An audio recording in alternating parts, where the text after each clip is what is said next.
और ये इस तरीके के लोग पूरी व्यवस्था पर एक प्रश्न चिन्ह लगाने का प्रयास करते हैं सूचना बटोरने के लिए। जानवर को खाते हैं तो उसको शक हुआ, ये उनको दौड़ाने गया तो वो उसके बाद फिर इसने किसी को बुलाया, कुत्ते एग्रेसिव थे तो इन दो लोगों ने मिलकर उसको उठाया तो डेड बॉडी को इन्होंने देखा। आपकी आवाज को सुनने आ रही है प्रभात खबर इलेक्शन एक्सप्रेस। देखते रहिए प्रभात खबर इलेक्शन एक्सप्रेस। गई और पोस्टमार्टम की दोनों रिपोर्ट्स के आधार पर उन्होंने अपनी ओपिनियन दी। और जैसा मैंने बताया कि हमारे, और हम सब जानते हैं कि ये रोहतक में हमारा सबसे पुराना, सबसे रेप्यूटेड हॉस्पिटल है, बहुत काबिल डॉक्टर हैं और हमारी जो फॉरेंसिक साइंस लैब्स हैं वो भी राष्ट्रीय स्तर की हैं और अंतर्राष्ट्रीय मानकों के मुताबिक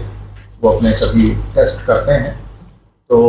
ये जो निर्णय हुआ सीबीआई को देने का, किसी भी तरीके से कोई उनकी, हमारे जो वैज्ञानिक हैं और जो हमारे डॉक्टर हैं उनकी निष्ठा और काबिलियत पर कोई प्रश्न चिन्ह नहीं है, बल्कि क्योंकि परिवार की मांग थी और ये ट्रांसपेरेंसी की एक जो कमिटमेंट है सरकार की, उसके तहत कि सब कुछ ट्रांसपेरेंटली किया जाए और जन भावना का ध्यान रखते हुए ये निर्णय लिया गया। और इसमें जैसे ही परसों रात डिमांड आई उसको तुरंत मान करके इस केस को जल्दी ही ट्रांसफ़र कर दिया जाएगा। उसकी प्रक्रिया है, पूरी करके ये सीबीआई को चला जाएगा।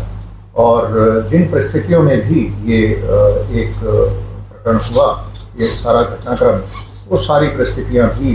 इसमें निकल करके और सीबीआई की जांच में सामने आ जाएंगी। तो इस सारे प्रकरण में बहुत सारे लोग, सामाजिक लोग और दूसरे लोगों ने बड़ा अच्छा इसमें एक रोल अदा किया। उन्होंने समझदारी से काम लेते हुए, जब एक स्टेज आई जब वो मॉब था जो लीडरलेस हो गया, कोई नेता नहीं था, तो उस वक्त काफ़ी लोगों ने अच्छा एक रोल प्ले किया, उन सबका धन्यवाद। लेकिन कुछ ऐसे लोग भी थे जिन्होंने, आपने देखा कि भ्रामक और एक तथ्यात्मक रूप से गलत प्रचार भी करके गैर जिम्मेदाराना एक माहौल बनाने का प्रयास किया, अराजकता का एक माहौल बनाने का प्रयास किया। कुछ सुर्खियाँ बटोरने के लिए कुछ शरारती तत्व, वो भी ऐसे लोग बीच में, ऐसे जब आंदोलन होते हैं आप जानते हैं कि वो आ जाते हैं, तो ऐसे लोगों के खिलाफ भी कुछ कार्रवाई की गई है। और मैंने कहा है अपने अधिकारियों को कि और ऐसे लोग जो भी हैं उनको चिन्हित करें और ये इस तरीके के लोग पूरी व्यवस्था पर एक प्रश्न चिन्ह लगाने का प्रयास करते हैं सूचना बटोरने के लिए और एक अपने पॉपुलिज्म के की वजह से, तो इनको चिन्हित करना ज़रूरी है और जो भी कानून के मुताबिक एक्शन ज़रूरी है इनके विरुद्ध लिया जाएगा। इस प्रकार के लोग पूरे लोकतंत्र पर एक तरह से प्रश्न चिन्ह लगाने का प्रयास करते हैं। तो ये कुछ चीज़ें थी और हम जो, जैसा आपको पता है कि कुछ पुलिसकर्मियों पर भी एक्शन हुआ, वो किसी इन्वेस्टिगेशन की किसी कमी की वजह से नहीं हुआ। वो एक परिवार की शुरू में ये बातें आई कि उनके साथ व्यवहार कुछ ठीक नहीं किया गया, तो उसके चलते विभागीय कार्रवाई जो हुई उसमें जो भी आगे उनको प्रिंसिपल्स ऑफ नेचुरल जस्टिस के हिसाब से जो हमारी प्रक्रिया है उसके हिसाब से मौका दिया जाएगा अपनी बात रखने का और जांच आगे बढ़ेगी और जो जांच में दोषी पाया जाएगा उसके विरुद्ध कार्रवाई की जाएगी। देखिए साहब, जब ये सारा का सारा आपने देखा होगा कि जो इन्वेस्टिगेशन है पूरी की पूरी साइंटिफिक हुई अभी तक। ये सारी जो इन्वेस्टिगेशन की जो फाइंडिंग्स हैं वो दो चीज़ों पर आधारित हैं, पोस्टमार्टम की रिपोर्ट और फॉरेंसिक साइंस में जो टेस्ट हुए लैब्स में उनकी रिपोर्ट्स। तो जो टेस्ट होते हैं उनका एक प्रोटोकॉल है, उस प्रोटोकॉल में हम कंप्रोमाइज़ नहीं करते। जो हमारे वैज्ञानिक हैं इन लैब्स के अंदर, वो इंटरनेशनल स्टैंडर्ड्स जो मानक हैं उनके मुताबिक अपने टेस्ट करते हैं, उनमें समय लगता है। और एक रिपोर्ट ऐसी है, आप देखिए वो अभी तक उसकी वो आ जाएगी एक रिपोर्ट, उसकी बहुत रेलिवेंस नहीं थी, पेरिफेरल थी, लेकिन उसका एक प्रोटोकॉल है। उन्होंने कहा कि 3 दिन लगेंगे। तो जैसा हम बीमार हो जाते हैं, हम लैब में टेस्ट कराते हैं, तो कई बार ब्लड कल्चर और दूसरे टेस्ट होते हैं, आपको पता है, उनमें 36 घंटे 48 घंटे का समय वो बताते हैं आपको, इतना समय लगता है। तो जो फॉरेंसिक साइंस के टेस्ट हैं उसमें लैब्स के अंदर, उनमें जो समय लगा, और जब जैसे ही हमारी दूसरा की रिपोर्ट मंडे को मिली, सोमवार जो गया उसको मिली, मंडे को ही हमने प्रयास किया कि इनको, वो उसी दिन बोर्ड बन गया और बोर्ड बनकर उन्होंने ओपिनियन दे दी, जिसके बारे में आपको अवगत भी कराया गया। तो ऐसा है कि ये जो एक प्रोटोकॉल है हमने अपना बनाया 2005-06 के आसपास, कि जितने भी मिसिंग पर्सन हैं उनमें हरियाणा एक ऐसा प्रांत है जहाँ पे एफआईआर की जाती है। अगर आप पूरे देश को देखें तो वहाँ पे सिर्फ रोजनामचे में एक एंट्री कर दी जाती है, डीडी एंट्री जिसको कहते हैं, और इसमें अगर क्राइम इन इंडिया जो एनसीआरबी जो इसको पब्लिश करती है, अगर आप उसमें वो टेबल देखेंगे तालिका, तो आप पाएंगे कि 80% केस मिसिंग पर्सन के हरियाणा में ही होते हैं। इसका मतलब ये नहीं कि पूरे देश में जो मिसिंग हुए हैं वो केवल हरियाणा में हुए हैं, होते सब जगह हैं, वहाँ पे एफआईआर नहीं होती, हम एफआईआर करते हैं। तो एफआईआर जो करते हैं वो जो धारा है उसकी 346 आईपीसी होती थी पहले, अब जो भी 127 या नए कानून में जो है 127(6), तो उसके तहत वो एफआईआर कर दी गई थी पहले ही दिन। जो हमारा प्रोटोकॉल है उसमें कोई डिले नहीं है। अभी जो फाइंडिंग्स आई हैं इसमें, जो बोर्ड ने दी है, पुलिस ने कुछ केस रजिस्टर किए हैं या ये सीबीआई ही करेगी? नहीं, केस तो हमारा पहले, देखिए एफआईआर एक ही रजिस्टर होती है एक प्रकरण में, आप जानते हैं, और उसी में अगर कोई धारा बनती है, अगर ये आता कि ये हत्या का केस है तो उसमें हत्या की धारा जुड़ जाती, लेकिन इसमें जो ओपिनियन आई वो विपरीत आई, तो उसमें आपने ऐड किया। अच्छा, पहले क्योंकि ये बयान आ गया था, उनके शक के आधार पे इन्होंने जो मर्डर की जो धारा है वो ऐड कर दी थी, तो उसमें अब क्योंकि निर्णय हो गया कि ये सीबीआई को केस जाएगा, तो इसके बाद अब हम कुछ नहीं करेंगे। और जो एम्स में पोस्टमार्टम कल हुआ है उसकी रिपोर्ट भी मिल जाएगी, और वो भी सैंपल वो उन्होंने लिए हैं, उन सैंपल्स को भी हम सेंट्रल फॉरेंसिक साइंस लैब है, हम प्रयास करेंगे कि CFS में भेजें। तो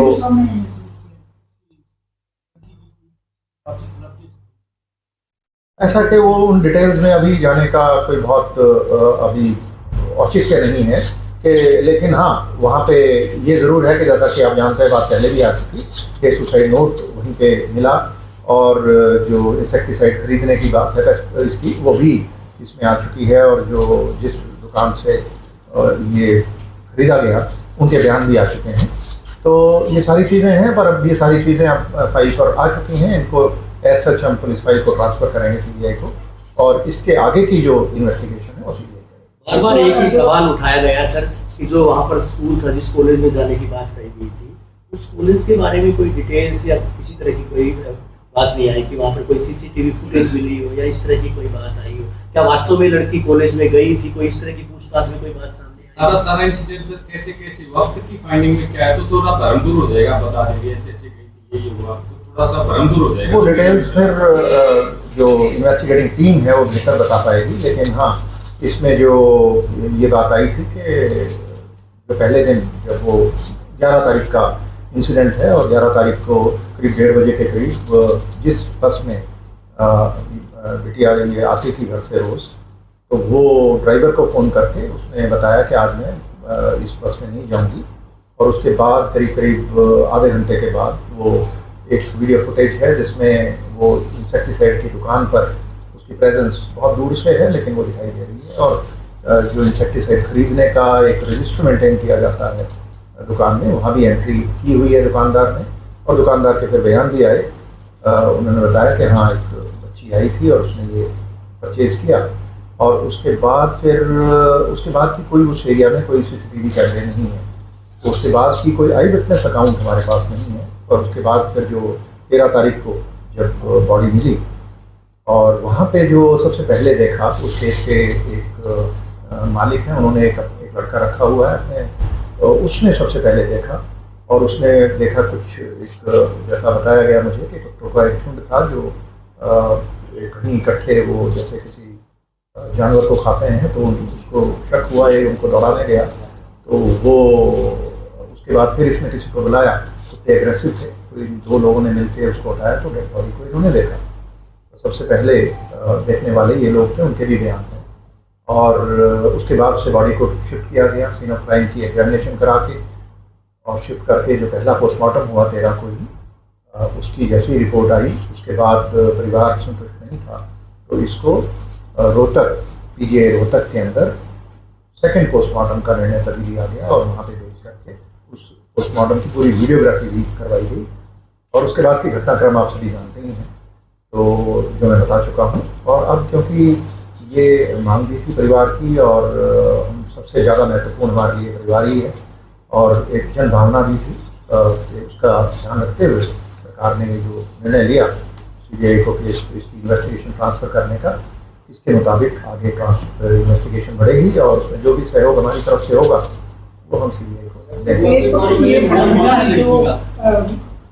उसके पास में जो मिला था तो मिला था वो पहले शो नहीं किया था। देखिए कि ये तो जैसा कि मैंने बताया कि 2 पोस्टमार्टम हुए, उनमें उन्होंने कुछ टेस्ट बताए और शुरू में जिस तरीके से वो उसको खाया हुआ था नेक को, तो वो हमें भी ये लगता था कि ये मर्डर हो सकता है और उनकी स्टेटमेंट पे जैसा बताया SP साहब ने कि उसको मर्डर की धाराएं भी हमने ऐड कर दी तुरंत पहले दिन के बाद ही जैसे ही ये डेड बॉडी मिली। तो जो सुसाइड नोट की बात है ये भी मिल गया, लेकिन उसकी जो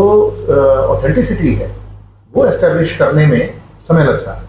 तो ये चीज़ें इन्वेस्टिगेशन में जब मिलती हैं उनको डॉक्यूमेंट कर लेते हैं, सीन ऑफ क्राइम टीम जाती है, उसमें भी साइंटिस्ट होते हैं, आप जानते हैं। जैसे हमारी हर जिले में एक सीन ऑफ क्राइम टीम है जिसको एक SSO senior scientific officer head करते हैं और उन्होंने वो सारा वीडियोग्राफी भी करते हैं सारे सीन की। तो केवल एक नोट नहीं था, एक पॉलीथीन में उसमें कई और पर्सनल चीज़ें, बैग वगैरह भी था,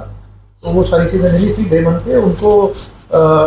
जो आप कह रहे हैं पब्लिक करने की बात, तो वो चीज़ें सारी इन्वेस्टिगेशन को डे 1 से हम पब्लिक नहीं करते। उसका कोई ऐसा वो तभी है जब उसकी हमें ऑथेंटिसिटी भी चेक करनी होती है। तो पब्लिश नहीं किया सर, वो मीडिया के थ्रू पब्लिक व्यक्तिगत चिट्ठियाँ बच्चों की हम पब्लिश करें वो ठीक नहीं होता। जो भी इन्वेस्टिगेटिंग एजेंसी अपनी स्टेटमेंट देगी वो एक नफी तुली स्टेटमेंट होनी चाहिए और उसी हिसाब से दी जाती है। DGP हरियाणा समझते हैं कि शांतिपूर्ण तरीके से अब ये तमाम माहौल जो है शांत है पूरी तरह से, आप मानते हैं? हाँ, इस वक्त बिल्कुल शांत है और जैसा मैंने बताया कि ये जो इस तरीके के एलिमेंट्स हैं जिन्होंने इसमें एक गलत किस्म का रोल प्ले किया, जिन्होंने अच्छा रोल प्ले किया उनका धन्यवाद, और जिन्होंने अराजकता फैलाने का प्रयास किया इनको हम ज़रूर चिन्हित करेंगे और ये अपनी गतिविधियों में भविष्य में कभी कामयाब ना हो पाए इसका इंतजाम। 24 घंटे के लिए इंटरनेट की अवधि और बढ़ाई गई, इंटरनेट को सस्पेंड किया गया 24 घंटे के लिए और 2 जिलों में लोगों को बेहद परेशानियां हो रही हैं। बिल्कुल ठीक बात है, उससे परेशानियां होती हैं, पर पब्लिक ऑर्डर मेंटेन करने के लिए कई बार टफ डिसीजन लेने पड़ते हैं और कोई ऐसी गलत घटना ना हो जाए उसको प्रिवेंट करने के लिए भी ये ज़रूरी होता है कि ये फैसले बड़े सोच समझ के लिए जाते हैं और ये निर्णय केवल 2 जिलों तक ही सीमित था और इसको शायद कल आज शाम तक ये फिर से रिस्टोर